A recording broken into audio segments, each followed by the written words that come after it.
We're just dating. Stop acting like my husband. I'd been with Mia for 18 months, thinking we were building something real together in our shared downtown Denver apartment. I owned a custom motorcycle repair shop that I'd built from nothing, working 12-hour days to establish a reputation among the Harley and vintage bike community. The business was finally turning a solid profit, and I thought Mia and I were moving toward the same goals, maybe engagement, definitely a future that meant something more than casual dating. I came home early that Tuesday afternoon, planning to surprise her with dinner reservations at that Italian place she'd mentioned wanting to try. Instead, I found her at the coffee shop downstairs from our building, leaning across a small table towards some guy I'd never seen before. She was laughing in that particular way she did when she wanted to be charming, touching his arm while they exchanged phone numbers. I watched through the window for a full minute, feeling something cold settle in my stomach as she saved his contact information with obvious enthusiasm. When I walked in, she barely looked embarrassed. The guy made some excuse about needing to leave, but not before she assured him they'd definitely text later. I waited until we were back upstairs before asking who he was. She rolled her eyes like I was being unreasonable and explained that his name was Marcus. He worked in marketing for some tech company, and they just hit it off while she was grabbing her usual afternoon latte. When I pointed out that hitting it off typically didn't involve exchanging numbers while your boyfriend was at work, she got defensive immediately. That's when she delivered the line that changed everything. She told me we were just dating and I needed to stop acting like her husband. She said she needed space to explore connections with other people since we weren't engaged or married. She wanted the freedom to meet new people, go on casual dates, see what else was out there. She made it sound like I was being possessive and controlling for expecting basic relationship boundaries. According to her logic, without a ring on her finger, she owed me nothing in terms of exclusivity or commitment. I stood there in our kitchen, looking at the woman I'd been planning to propose to within the next 6 months, listening to her explain why she deserved the right to date other men while living in our shared apartment and splitting expenses with me. She wanted all the benefits of our established relationship: shared rent, shared utilities, shared groceries, someone to come home to every night, while maintaining complete freedom to pursue whatever opportunities came along. She genuinely believed this was reasonable. I realized in that moment that I'd been completely wrong about what we meant to each other. While I'd been seeing our relationship as the foundation for something permanent, she'd been treating it like a comfortable arrangement that shouldn't interfere with her options. She wanted me to be her reliable backup plan while she shopped around for something better.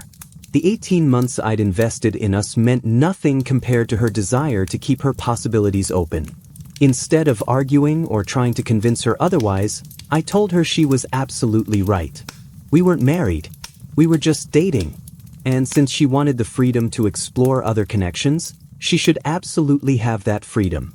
She looked surprised, maybe even relieved, like she'd expected a much bigger fight. I think she assumed I'd accept her terms and just deal with the new arrangement she'd unilaterally decided on. That night, while she went out for drinks with her yoga instructor friends, probably including Marcus, I started making plans. If we were just casually dating according to her definition, then I needed to start acting like someone who was just casually dating. That meant a lot of things were about to change, starting with my living situation. I spent the next week methodically planning my exit while Mia continued her new routine of casual dating freedom. She'd come home late, talking about drinks with new friends, coffee dates with interesting people she'd met, always emphasizing how refreshing it was to have space to be herself. She seemed genuinely happy with the arrangement, which made my decision easier. I called my friend Leo, who worked in real estate, and asked him to help me find a place across town.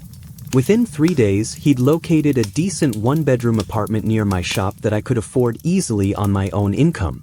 Moving out required careful coordination since Mia worked irregular hours at the yoga studio and I didn't want a confrontation until everything was final. I started with small items, tools from my home workshop, books, personal electronics, boxing them up during her shifts and storing them at the shop. Leo helped me rent a storage unit for furniture and larger items. We worked methodically, taking only what was clearly mine and leaving anything we'd bought together. The process took nearly 2 weeks, but Mia was so focused on her new social life that she didn't notice the gradual emptying of our shared space. Our third roommate Zoe, a night shift nurse who kept different hours than both of us, started noticing the boxes and missing items. She pulled me aside one evening while Mia was at what she called a networking event, which I assumed meant another date. Zoe warned me that Mia had been complaining to her about feeling tied down in our relationship, but had also mentioned multiple times that she couldn't afford the upscale downtown apartment without my contribution to rent and utilities. According to Zoe, Mia seemed to think she could maintain her freedom while keeping our financial arrangement intact indefinitely. I realized Mia hadn't thought through the practical implications of casual dating someone she lived with and split major expenses with. She wanted relationship freedom but assumed I'd continue providing relationship stability in terms of housing and financial support. The rent alone was $2,800 a month, plus utilities, parking, and building fees that brought the total close to $3,500. Mia's yoga instructor income was maybe $1,800 on a good month. She'd need a completely different living situation or a significant roommate contribution to maintain her current lifestyle. I decided not to give her advance warning about my plans. She'd made a unilateral decision to change our relationship terms without consulting me, so I felt justified in making my own unilateral decision about how to respond. I arranged for movers to collect my remaining furniture and belongings on a day when she'd be teaching back-to-back classes at the studio. Leo helped coordinate everything, ensuring I could complete the move in a single afternoon while she was gone. The night before my final move, I sat in what had been our shared living room, looking at the space we'd furnished together over 18 months. I felt sad about the end of what I'd thought was something meaningful, but not regretful about my decision. Mia had shown me exactly where I stood in her priorities, and I was simply responding accordingly.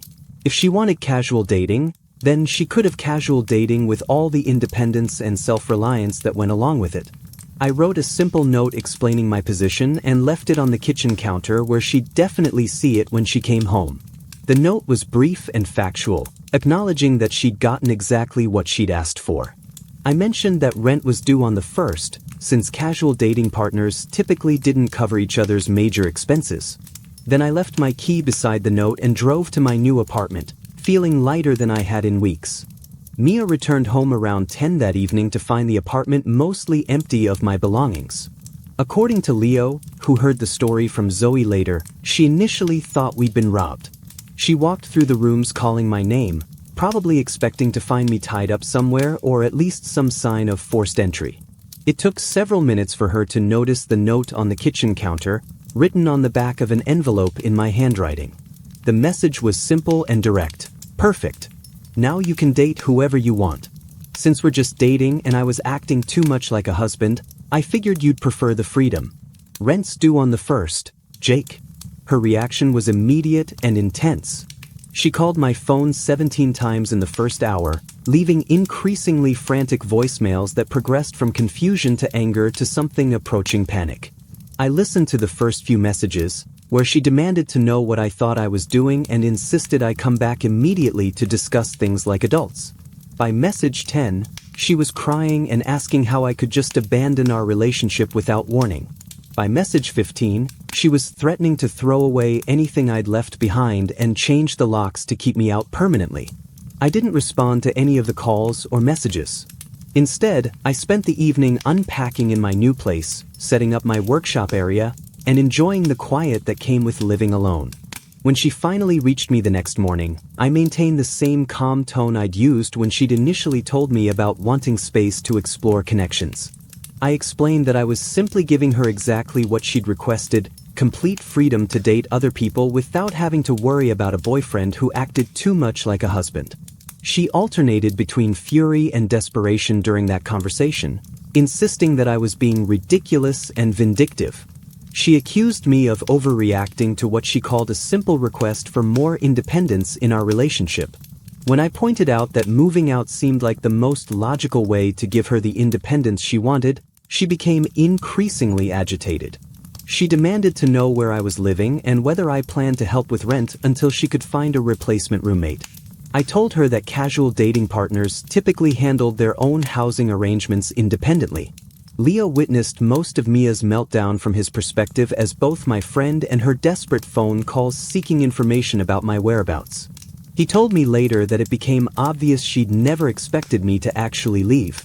She'd assumed I would simply accept her new terms for our relationship while maintaining all the practical benefits of our shared living situation. In her mind, she could have dating freedom while keeping financial security and domestic stability with someone who was essentially her live-in boyfriend in everything but name. Zoe confirmed Leo's assessment when she described Mia's behavior over the following days. Mia kept asking when I planned to come back and whether this was some kind of elaborate attempt to make her jealous. She seemed genuinely shocked that I would respond to her request for casual dating by actually treating our relationship as casual. She'd apparently expected me to negotiate or compromise, maybe accepting some version of an open relationship where I provided stability while she explored other options. The reality of her situation began settling in when the first bills arrived. Without my contribution, the monthly expenses for the apartment exceeded her entire income by almost $2,000. She'd been so focused on gaining relationship freedom that she hadn't calculated the financial implications of losing a partner who covered nearly 60% of their shared living costs. Her casual dating freedom came with a price tag she couldn't afford, and she was starting to understand that actions had consequences she hadn't anticipated when she'd made her initial demands for space and independence. Over the following weeks, Mia bombarded me with requests that revealed just how much she depended on having a committed partner without acknowledging it. Her car started making grinding noises and she called asking if I could take a look at it, since I'd always handled her automotive issues before. When I suggested she take it to a regular mechanic, she complained about the expense and reminded me that I used to fix these things for free. I pointed out that casual dating partners typically paid for professional services rather than expecting free labor from people they were seeing non-exclusively. She needed help moving furniture to make room for a potential roommate, assistance co-signing a new lease since her credit wasn't strong enough alone, and advice about negotiating with her landlord for a payment plan on overdue rent. Each request was presented as a reasonable favor between people who cared about each other, but I responded to every crisis with polite suggestions about handling things independently. When she accused me of being cold and abandoning someone who needed help, I reminded her that we were just casually dating according to her own definition, and casual dating partners don't typically serve as emergency contacts or financial guarantors. The most telling incident happened when she locked herself out of the apartment at midnight after a date with Marcus. She called me crying, explaining that Zoe was working a double shift at the hospital and she had no way to get inside. She expected me to drive across town with my spare key like I would have done when we were in a committed relationship. Instead, I suggested she call a locksmith or find a hotel for the night, since those were the options available to someone who was casually dating. She spent the next hour on the phone accusing me of being vindictive and heartless for not rescuing her from a situation she could resolve independently. Her attempts to guilt me about abandoning our connection were met with consistent reminders about the relationship boundaries she'd established.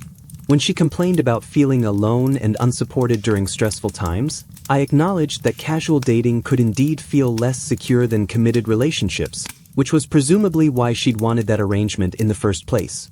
She seemed increasingly frustrated by my refusal to provide boyfriend-level support while accepting girlfriend-level independence on her part. The breaking point came when she asked me to co-sign a loan for a cheaper car after her BMW lease became unaffordable. She presented it as a reasonable request between people with an established history, emphasizing that she'd always been reliable about payments when we were together. I explained that co-signing loans represented exactly the kind of financial entanglement that casual dating partners typically avoided, since it created long-term obligations between people who weren't committed to each other. Her reaction revealed how completely she'd misunderstood the implications of her original request for relationship freedom. She accused me of punishing her for being honest about her needs and claimed I was deliberately making her life difficult out of spite. I maintained that I was simply honoring the exact boundaries she'd requested, treating our connection as the casual dating situation she'd defined it as. The conversation became increasingly heated as she realized that casual dating meant losing access to all the practical support and financial cooperation that came with committed partnerships. She wanted relationship benefits without relationship obligations, but discovered that package deals don't work that way in real life. By the end of the month, She was scrambling to find solutions for problems she'd never had to handle alone during our 18 months together. Her requests became more desperate and her accusations more bitter as she faced the reality of supporting herself completely independently while maintaining the lifestyle she'd grown accustomed to with my help. She was learning the hard way that freedom and security often represented opposite ends of the same spectrum, and choosing one meant sacrificing the other. My friendship with Zoe began developing naturally during this period, starting when she asked for help moving some medical equipment from her car to the apartment after a particularly difficult shift at the hospital. Unlike my interactions with Mia, this felt balanced and reciprocal. Zoe insisted on buying dinner afterward, and our conversation revealed shared values about financial responsibility, genuine commitment, and building something meaningful with another person. She'd been watching the deterioration of my relationship with Mia from the perspective of someone who worked in healthcare and understood the importance of reliability and follow-through in serious matters. Over the following weeks, Zoe and I spent more time together, initially just as friends dealing with the awkwardness of sharing an apartment building with my increasingly desperate ex-girlfriend.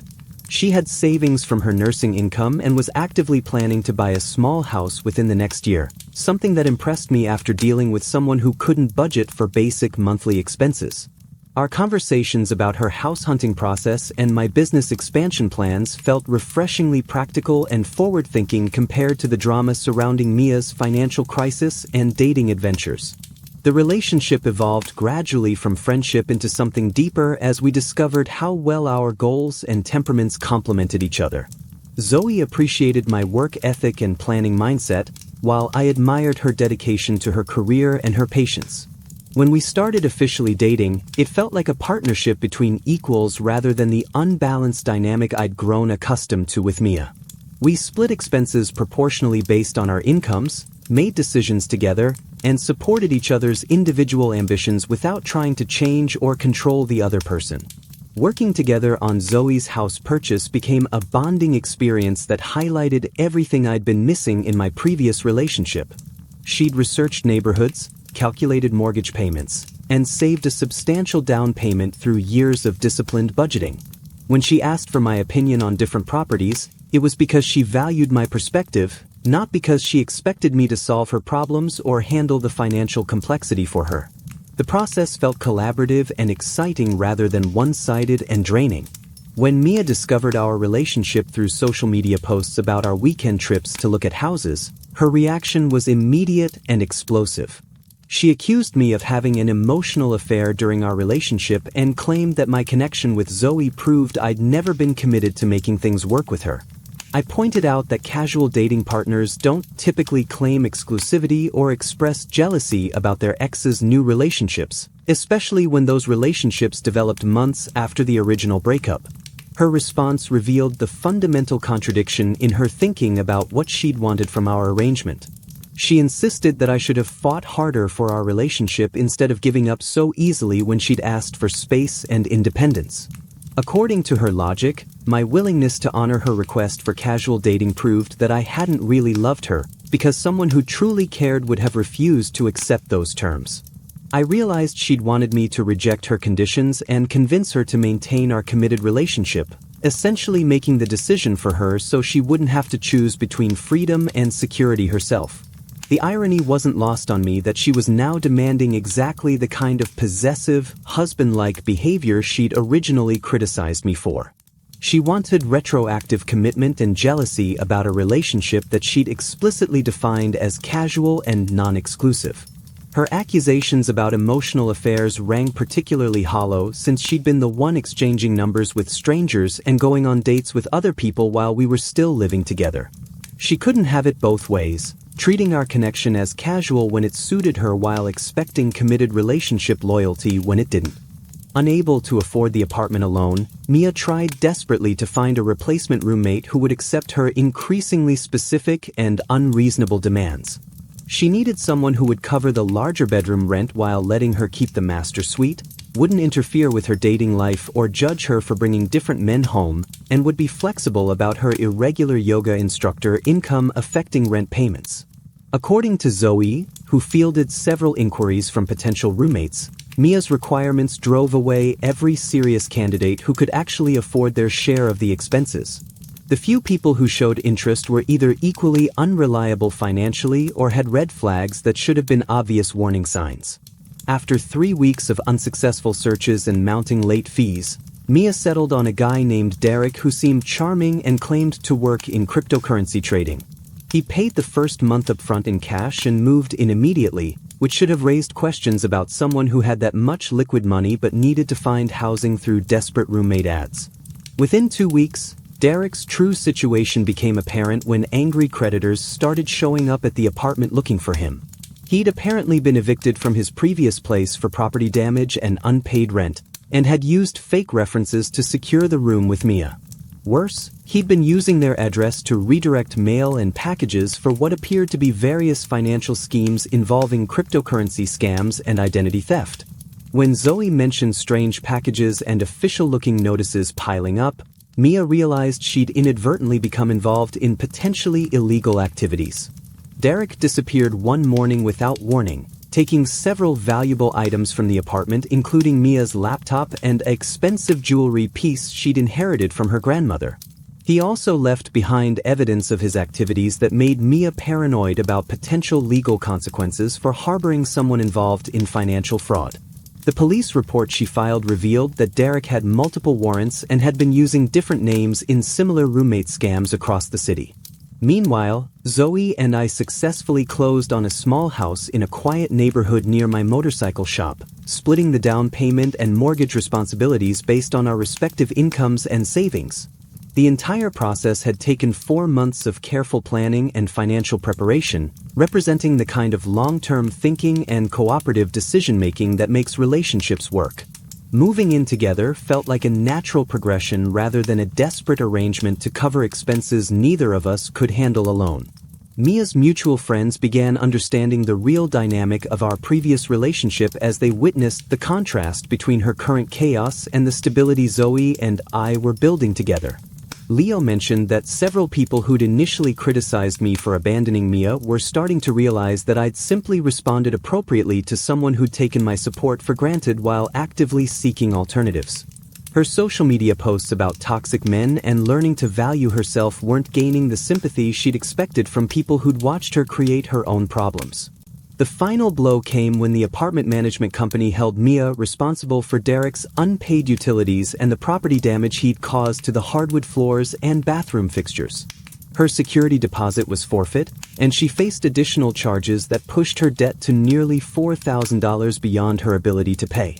The lifestyle she'd maintained during our relationship became completely unsustainable without the financial foundation I'd provided, and her attempt to replace that foundation through casual dating and unreliable roommates had backfired spectacularly. Facing eviction proceedings and unable to find another cosigner or afford market-rate housing on her yoga instructor income, Mia was forced to move back with her parents in a smaller Colorado town about 2 hours outside Denver. Her social media presence shifted from lifestyle posts about freedom and independence to vague inspirational quotes about new beginnings and learning life lessons. She took a job at a chain yoga studio that paid significantly less than her previous position but was the only opportunity available in her parents' conservative community where yoga instruction wasn't in high demand. A year later, Zoe and I attended Leo's wedding at a mountain resort where we encountered Mia working as a server at the reception venue. She'd apparently taken a second job to supplement her reduced yoga income and was struggling to rebuild her credit and savings after the financial disaster that followed her pursuit of dating freedom. The encounter was brief but telling. She looked tired and spoke carefully about getting back on her feet while clearly being uncomfortable about running into us during our obvious happiness and success. Seeing her serving drinks at an event where we were guests, celebrating our friend's marriage while planning our own future together, seemed to crystallize for her exactly what she'd thrown away when she decided that committed partnership was too restrictive. Zoe and I had just put an offer on a larger house with space for the motorcycle restoration workshop I'd always wanted, representing the kind of shared dreams and financial cooperation that build lasting relationships. The contrast between her current situation and what we were building together was impossible to ignore. When she approached our table later that evening, ostensibly to refill our water glasses, she mentioned quietly that she'd heard about our engagement and wanted us to know she was genuinely happy for us. Her tone carried none of the manipulation or drama from our previous interactions, just what seemed like honest recognition that we'd found something real together. She admitted that she'd never understood the difference between independence and isolation until she'd experienced both, and that she'd confused security with control in ways that cost her everything meaningful she'd once had. The conversation lasted only a few minutes, but it confirmed that her struggles had taught her lessons about partnership and commitment that our 18 months together never could. She discovered that casual dating didn't provide the foundation for building the kind of life she'd actually wanted, and that the stability she'd taken for granted with me required mutual investment and cooperation rather than one-sided support. Her pursuit of freedom to explore connections had left her more alone and limited than she'd ever been in our committed relationship. Driving home that night, I reflected that my response to her original demands hadn't been revenge or punishment, but simply honoring the exact relationship boundaries she'd established. I'd given her precisely what she'd asked for: the space to date other people without a boyfriend acting like a husband, the independence to handle her own problems without depending on a partner's support, the freedom to pursue whatever opportunities came along without considering someone else's feelings or needs. Her learning experience had come from facing the natural consequences of those choices rather than from any vindictive actions on my part. The story illustrated something important about relationships and personal responsibility that I'd learned through both painful experience and eventual success. When someone treats partnership like a convenience rather than a commitment, responding with dignity and appropriate boundaries teaches more effective lessons than arguments or desperate attempts to change their mind. Mia's year of struggle had accomplished what no amount of discussion could have achieved, helping her understand that real security comes from mutual investment rather than one-sided dependence, and that genuine freedom requires the ability to support yourself independently rather than expecting others to subsidize your choices without reciprocal consideration.